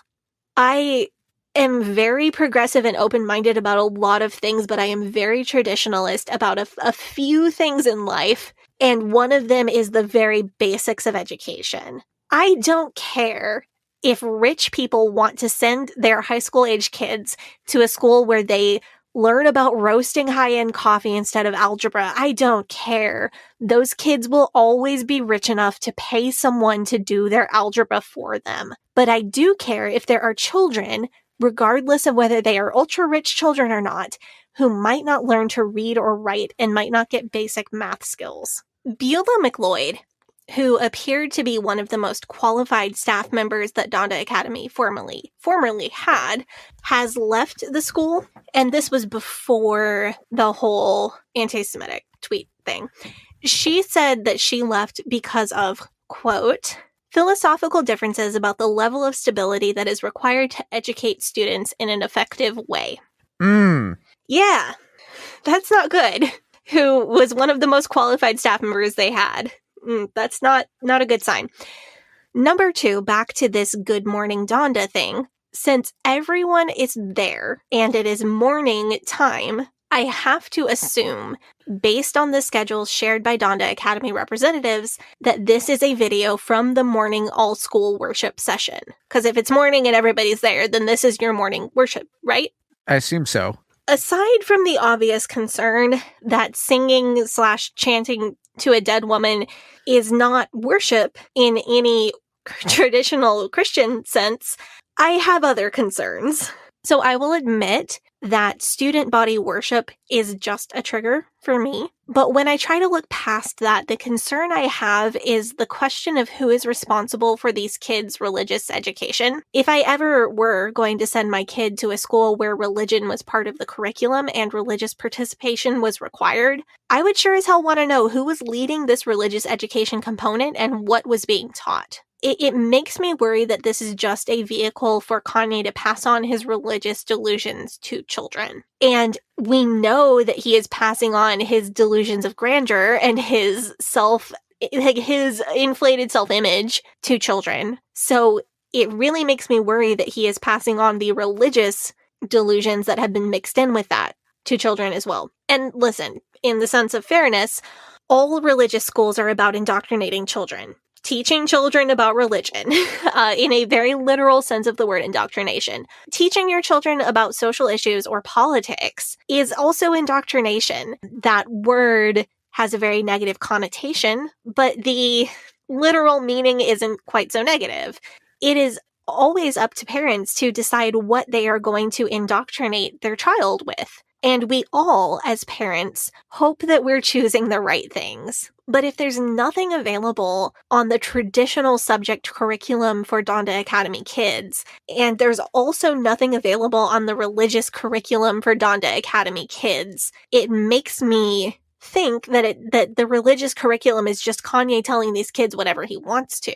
And that, when I combine it with the quote from Youssef and then all these other quotes from people involved who have said that the secrecy and the privacy are a good thing, that's when it becomes a red flag that goes far beyond, oh, these kids have a religious service every day. What you were saying about where the religious education is just like whatever Kanye thinks about God at that time. I get the feeling that he's running the school in almost the same manner that Elon Musk runs Twitter right now. You know, where he just decides, I'm going to do this thing, and then he does it. And then I'll figure out the consequences later. And only instead of being like a multi-billion-dollar company that he's running with questionable levels of success, it's the education of dozens of children whose lives are going to be affected by this. And that's the problem. Yeah. Like, this is you. Do you know how hard it is to up a kid? Would you like to see my therapy bills? I'm aware that is a difficult thing to do. I am extremely aware. I feel like, creative freedom in art is a valuable thing. Make weird make niche, but Kanye has taken freedom of speech to mean I can make death threats on Twitter. And now he's facing the consequences. By the way, I know that this has been a very, very stressful and distressing time for you and for Jewish listeners of our podcast. It is okay if it doesn't make you feel any better. It makes me feel a little bit better that he has lost like 90% of his personal wealth. Oh, I find that hilarious. Personally, that makes me feel a little bit better on your behalf. And again, if it personally doesn't make you feel any better, I validate those feelings, but I like how it makes me feel. But he's facing the consequences for like what he has taken to as an interpretation of free speech and creative freedom. As much as I believe in that, when it comes to art and music, creative freedom has no place in playing science experiment with the minds and educations of young children. One reason is that these children can't consent to being an educational and frankly psychological guinea pig. These children cannot consent to being forced to chant to a dead woman. And that is disturbing to me. Even the children who do want to go to Donda Academy, as opposed to children like Seven Bahati, who implied in an interview that his parents made the choice for him to attend this school without his input. Yeah, I think what you're saying about creative freedom is that's really poignant. I mean, there is, like, with education, there is some room for creative freedom for maybe this curriculum or this style of learning works better for this kid than this. That's fine. That's how some of the best techniques that we have now in education were invented. But playing with the minds of children is not a fun science experiment. It's more like a science experiment that could potentially blow up and kill people. And the people who are doing that are people who have been in education for years and who are like child psychologists and who are education experts and who have been like, well, I've observed this. I wonder if this kid would benefit from doing this. Not just like, I'm Kanye West and I'm a genius. I know how kids should learn. We're just going to do random shit that I thought of. No, like, because it's like we have creative freedom over this show. But if I came and said that I wanted to do an episode where the entire thing was slander against Weird Al Yankovic, you would absolutely not agree to that, and we wouldn't do that episode. Creative freedom is an important thing. Freedom of speech is an important thing, but hateful, harmful, incendiary comments targeted at a group of people that could reasonably cause harm are not that thing. And recklessly playing with a kid's future and a kid's brain with no accountability is not that thing. And I feel like Kanye has it all conflated. The last thing I want to get into as far as Donda Academy goes is the school basketball team. Oh, I'm interested to hear about this. This may seem a little bit odd, but I promise this is going somewhere culty. The team is another one of Kanye's personal pet projects. It seems to be very important to him. The Donda Doves are outfitted in Balenciaga uniforms and Yeezys, and Kanye has been known to often show up to practice unannounced. The uniforms, so Alora actually pointed out something really interesting about this when she sent me my article list for making this episode. The armholes are smaller than typical jerseys. The fit is extremely tight. The material is different than standard jersey material. They don't necessarily look like a garment designed to make playing basketball more efficient. They look more like a garment designed to look good in pictures and look good while playing basketball. And her take, which I have to give her credit for, because I thought it was such a good take, is that this is a great analogy for the whole school. It's about how things look. It's about appearances and not about what is actually best for the children enrolled in the school. Two things. One is that like NBA players now, the jerseys for basketball are generally a bit tighter than they were probably 5, 6, 7 years ago. So there is that. However, yeah, but how is that practical for a kid whose body may still be growing? Well, yeah. If you're a top level high school basketball player, though, you're just going to get a new jersey whenever you need to get a new jersey, and the school is going to this is a top level private school. That's not something that you're going to have to worry about. However, I do think that this is that your analogy about this is accurate. But I will revise my opinion on the Donda Doves if any of them make it to the NBA. So the other thing about the basketball team, though, the culty part, number one is the recruitment practices, which are pretty sketchy. Are they more sketchy than most top-level recruitment schemes for high school athletes? Okay, so probably not. And the recruitment practices in themselves don't make this a cult. But when you add it to everything else going on with the school, it adds up. So one player, Braden Moore, was recruited and convinced to decommit from Rutgers to play as a fifth-year senior for Donda Academy instead of going to college. But as I understand, that's not totally uncommon in the world of high school sports. Yeah, that's unusual, but it's not completely unheard of. This happens in the NCAA as well. People play as fifth-year seniors. Yeah, they'll redshirt their freshman year. Right. This is I've seen this a lot on football teams that I'm a fan of. I think the bigger red flags are that many of the basketball players are personally recruited from around the country by Kanye's team and associates.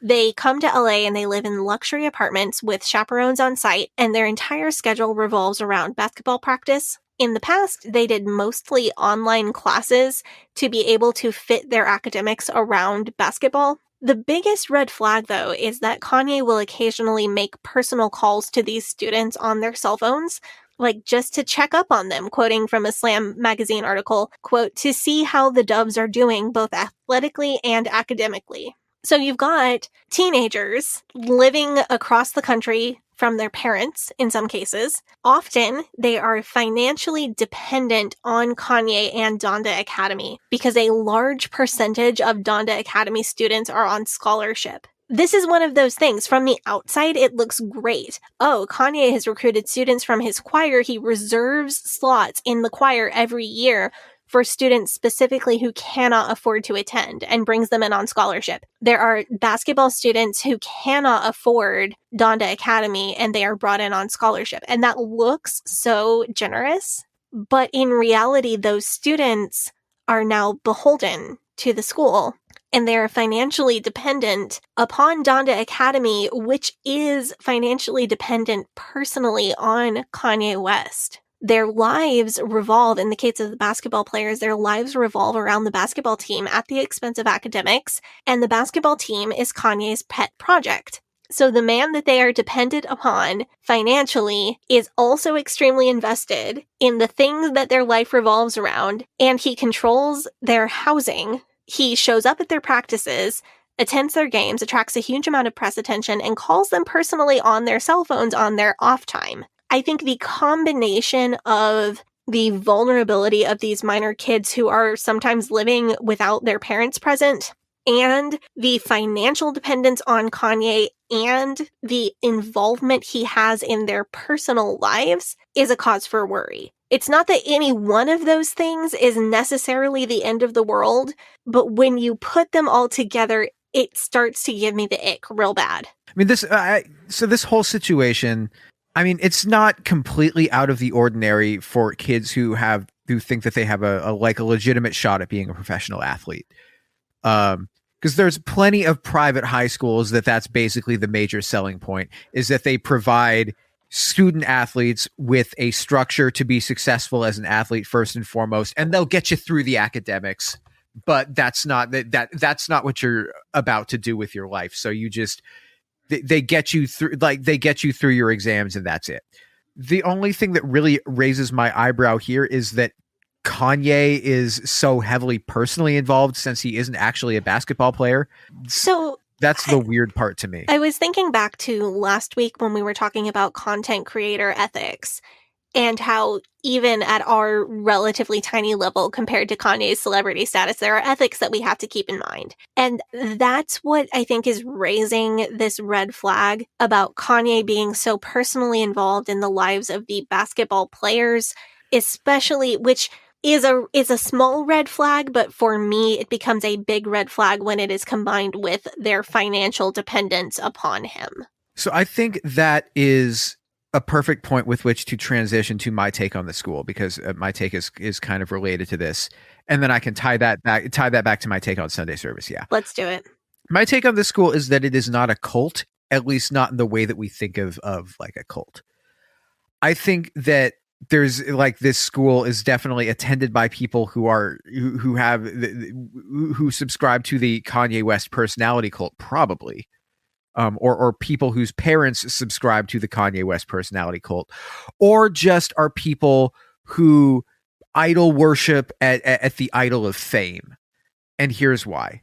If you're sending your kid to Donda Academy, you're not sending them there because you think that your kid is going to go to, I don't know, Cal State or UCLA and get a master's in social work or become a teacher, or because you think they're going to become a lawyer or an engineer or a doctor.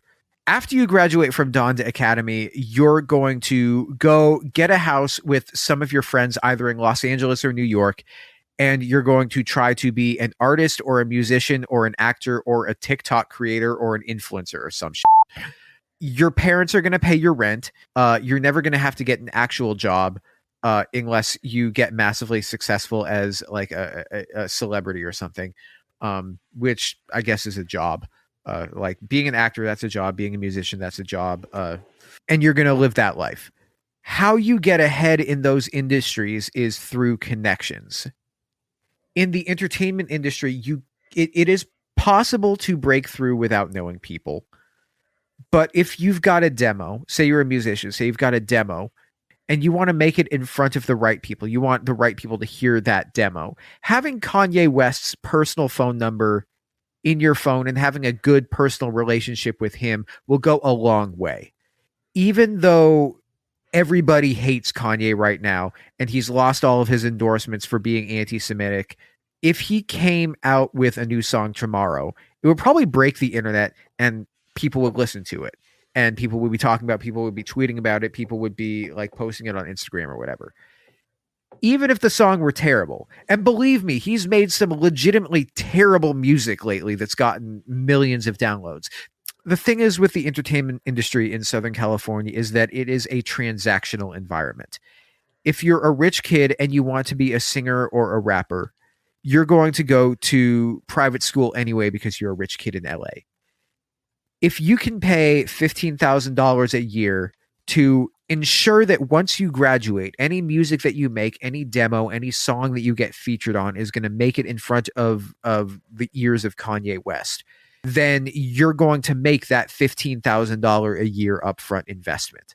Which is a tiny investment compared to the price of other celebrity-involved private schools. Exactly. My thoughts are sort of the same as far as his Sunday services go. I don't think it's a cult. I hardly even think it qualifies as a Christian religious service, because I don't think that anybody is going to it because they want to get Jesus in their life. I think that they're going to it because they want to be close to Kanye. I will agree. I certainly don't feel that Sunday service is a cult. I think it has some cult-like tendencies, and that shouldn't be ignored, when you consider the fact that it is led by an extremely charismatic and problematic person. But I don't think it's a cult. And I don't think Donda Academy is a cult, although I would probably, after last week, classify at least Donda as a part of a cult of personality. Oh, absolutely. I think that's spot on what you said there. But that sort of brings me to my final thoughts, which is that in the first half of this episode, I spoke about Kanye's pattern of misbehavior, apology, and redemption. That cycle, followed by then worse misbehavior. At this point, all of the people who were once his friends and collaborators, so like Jay-Z, Beyonce, Kid Cudi, Bon Iver, Drake, none of those people are going to have anything to do with him anymore. Those are all people who are famous and who are successful in their own right with a body of work that stands out on its own. Like, hell, even Donald Trump said that this guy needs help.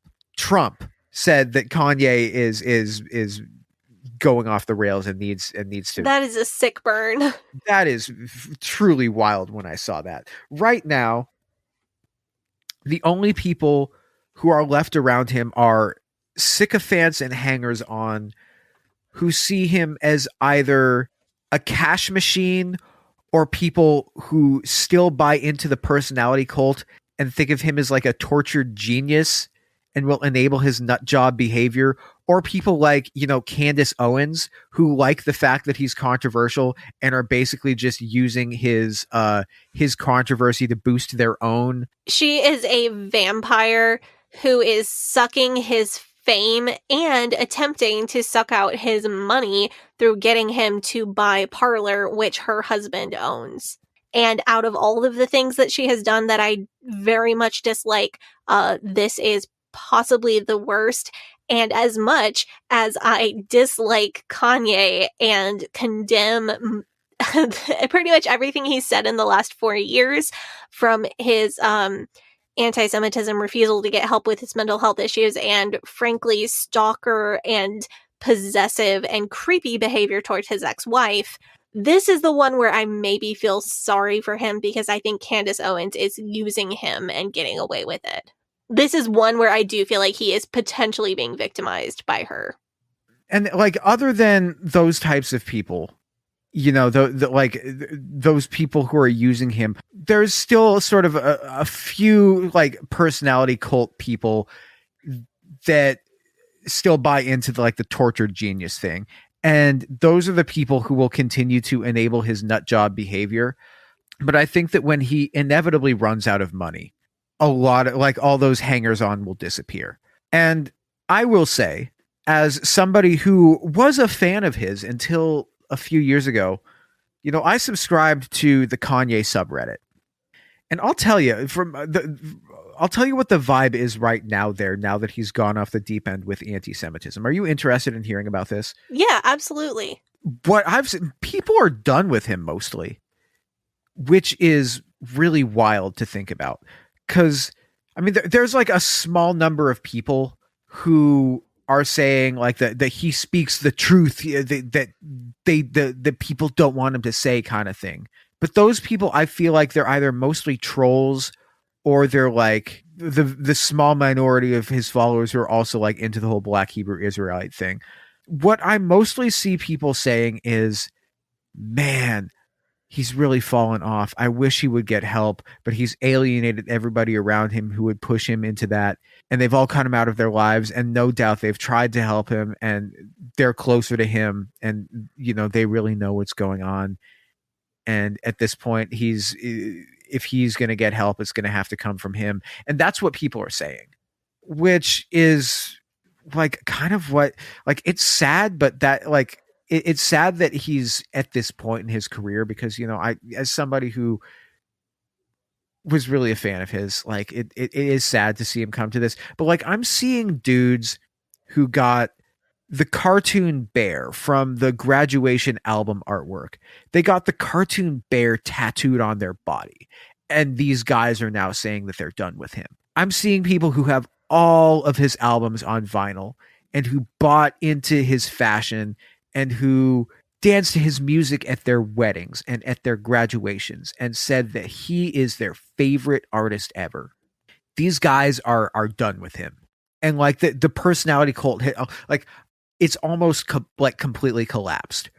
Like that's all I'm seeing now is people who are just like bummed out that they can't really be into this guy anymore. I do really hope that. So I think I have two hopes for this situation. I hope that people keep that energy, because I feel that I have seen in the past people say something that was, or do something that people said, oh, you can't come back from that. You're done. Nobody's ever, people saying, oh, I'll never engage with this person's content again. And then 5 or 6 years pass and they're back.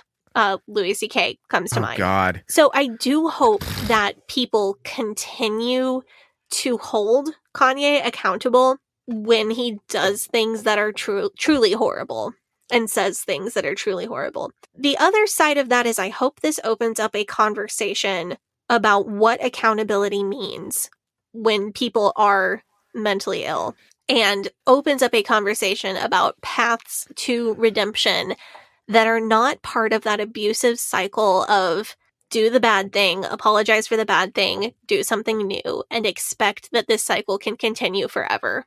I hope this opens up a conversation on what true change looks like in a person, whether Kanye ever achieves that or not. Yeah, I mean, I hope he gets better. I'm not holding my breath. If he came out and said, said something like, I've bought into all of these conspiracy theories and I realized that they're not true, and I realized that my psychosis was putting me in a place where I couldn't believe what I was seeing in front of my eyes, and said something like along those lines and said, I'm really sad about all of the harms that I've done to people and, XYZ, blah, blah, blah, thing like that. And I really want to learn about this issue and make it like, if he came out and said that, I would be over the moon, man. I would be so pleased.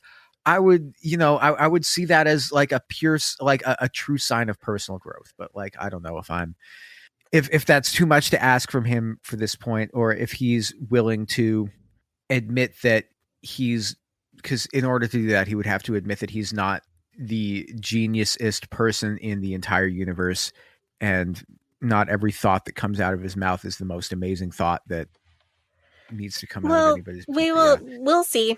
I certainly agree that I hope that he gets help and gets better.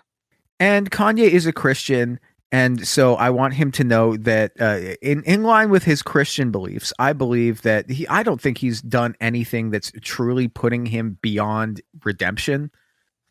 Oh. But he's just like... But look, I was raised with a lot of very toxic beliefs about a lot of things. And I don't ever want to say, well, I'm fixed, but I am very actively in the process of fixing that. It's certainly possible. Anyway, I think that's a good note to end on. Let's wrap this episode up. My voice is getting really tired. I bet you can tell. Sadie's about ready to fall out of her chair. Again. Yeah. If you want to hear me fall out of my chair the first time, subscribe to the I Gave It All tier. Yeah, that'll go up there. No, if you like our show, next week we have an episode coming up. We're going to talk about Hillsong. That's going to be really fun. But if you're a fan of the show, you can subscribe to the Patreon, which is patreon.com/Leaving Eden podcast. I have a new podcast coming out. If you're a fan of Formula One racing, I'm going to talk about Formula One racing on House of Speed podcast with my friend Milana. She's a cool person. You guys will like her. And if you're into racing, or if you're not into racing, this is a great place to start if you don't know anything about Formula One racing. But our first episode of the House of Speed podcast is debuting on Tuesday, December 6th. I'm really excited for that. This has been coming for months, and I'm so happy that I'm able to announce it now. But we're going to do all sorts of cool stuff. So that's a cool, fun thing. I'm so excited for you. Yeah, I'm really excited for that. So that's going to be coming out. You can follow the podcast. You can follow our podcast on Facebook and Instagram at Leaving Eden Podcast, on Twitter at Leaving Eden Pod. Sadie, do you want to plug your social media? Sure. You can follow me on Instagram at Sadie Carpenter Music, on Twitter at Hell Yes Sadie, and on TikTok at Sadie Carpenter 1. And you can follow me on Facebook, Instagram, and Twitter at GAVRIELHACOHEN. Thank you guys so much for tuning into this show. It's been a great episode. It's been a lot of fun. And we hope to hear you guys and see you guys next week. Bye-bye. But old rolling river of time, you've healed me in too many days. No regrets, no confusion, there'll be no pollution. I'm so thankful I've decided to change my ways. I'm so thankful